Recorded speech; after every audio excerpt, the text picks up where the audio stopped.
옳지 않은 것. 1번 지상권 설정은 처분행위가 맞습니다. 지상권 설정은 토지 소유권에 대한 중대한 제한이 발생하죠. 그러므로 처분행위가 맞습니다. 토지 소유자가 아니어서 처분 권한이 없는 자, 이 말은 곧 무권리자라는 뜻이죠. 무권리자가 지상권 설정 계약을 체결할 수 있느냐의 문제입니다. 지상권 설정 계약 체결, 이 내용은 처분행위죠. 따라서 무권리자의 처분행위 문제예요. 결론은 유동적 무효죠. 방기 방법은 무권 대리나 또는 무권리자의 처분행위는 유동적 무효입니다. 유동적이기 때문에 토지 소유자로부터 동의를 받게 되면 유효로 확정이 되죠. 따라서 무권리자는 이러한 계약 체결의 상대방에 대해서 토지 소유자의 동의를 받아줄 의무는 발생합니다. 그 후 토지 소유자로부터 동의를 받게 되면 유효로 확정될 수 있는 것이죠. 결론적으로 무권리자라도 지상권 설정 계약을 체결할 수 있습니다. 없다 했으니까 틀렸어요. 2번 분묘기지권을 시효치르겠다. 분묘기지권은 지상권 유사 물권입니다. 즉 지상권 유사죠. 관련해서 우리 암기한 것은 지상 낙원, 자유롭고 공짜다. 공짜, 즉 무상입니다. 지상권의 경우에는 무상이 원칙이에요. 지료를 납부하지 않는 게 원칙입니다. 따라서 분묘기지권이 있는 분모에 대해서 토지 소유자는 분묘기지권자에 대해서 지료를 청구하지 않고 가만히 있으면 무상 원칙에 따라서 대가를 받을 수가 없습니다. 따라서 토지 소유자는 지료를 청구해야죠. 지료를 청구한 날부터 지료 지급 의무가 발생하는 것입니다. 앞부분 보시면 분묘기지권을 시효 취득한 경우에는 지료 청구한 날부터 지료 지급 의무가 생깁니다. 여러분 기억하실 때 취득에서 치읓자음이 있고 청구에서 치읓자음이 있어요. 이 두 개를 서로 매칭해서 기억하세요. 그리고 스킬에서 보시면 분묘기지권 관련해서 토지 양도로 취득한 경우에는 다르죠. 이 경우에는 지료 지급 의무가 언제 발생하면 분묘기지권이 성립한 때부터 발생합니다. 분묘기지권에서 지료 지급 의무 발생 시기는 두 가지로 다릅니다. 둘 다 알아두세요. 3번 관습법상 법정지상권 인정 취지는 사회경제입니다. 토지 소유자와 건물 소유자가 달라요. 이 경우 이 건물 유지 공익상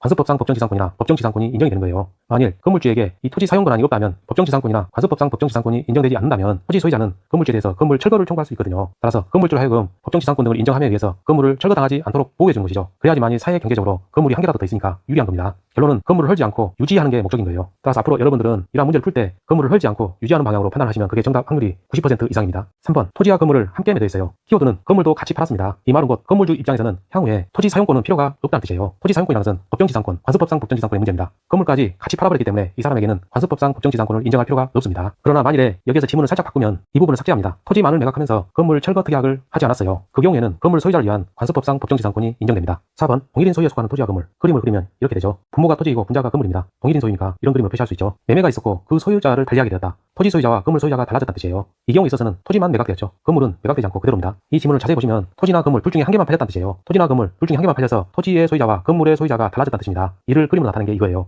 이 경우에는 관습법상 법정지상권이 건물주에게 인정이 됩니다. 관습법상 법정지상권 성립. 그 후에 건물 소유를 위해서 토지에 임대차 계약을 체결했어요. 즉 토지 사용 계약이죠. 이미 토지 사용에 대한 관습법상 법정지상권이 있음에도 불구하고 토지 사용 계약을 체결한 거예요. 판례는 이에 대해서 포기로 봤습니다. 이러한 토지 임대차 계약을 체결하면 기존에 있었던 관습법상 법정지상권이란 권리를 포기한 것으로 봤어요. 계속 읽으면 관습법상 법정지상권이 인정되지 않는다 했으니까 맞죠. 이 부분을 포기로 간주하거든요. 5번 나대지 소유자가 은행으로부터 돈을 빌립니다. 그리고 이 나대지의 저당권을 설정해주죠. 그리고 동시에 은행은 담보 목적의 지상권을 설정합니다. 토지 소유자가 이 지상에 건물을 짓지 못하도록 지상권을 설정해두는데 본래 의미 지상권이 아니고 담보 목적입니다. 이는 담보 목적 지상권이에요. 담보 목적만 있다 보니까 지료를 받지 않습니다. 무상이잖아요. 이 경우 피담보 채권이 주된 권리예요. 주인이 희요로 소멸했습니다. 이 부분이 없어졌어요. 그러면 종도 따라서 없어져야죠. 저당권도 종이고 담보 목적 지상권도 종입니다. 둘 다 소멸합니다. 소멸한다 했으니까 맞죠.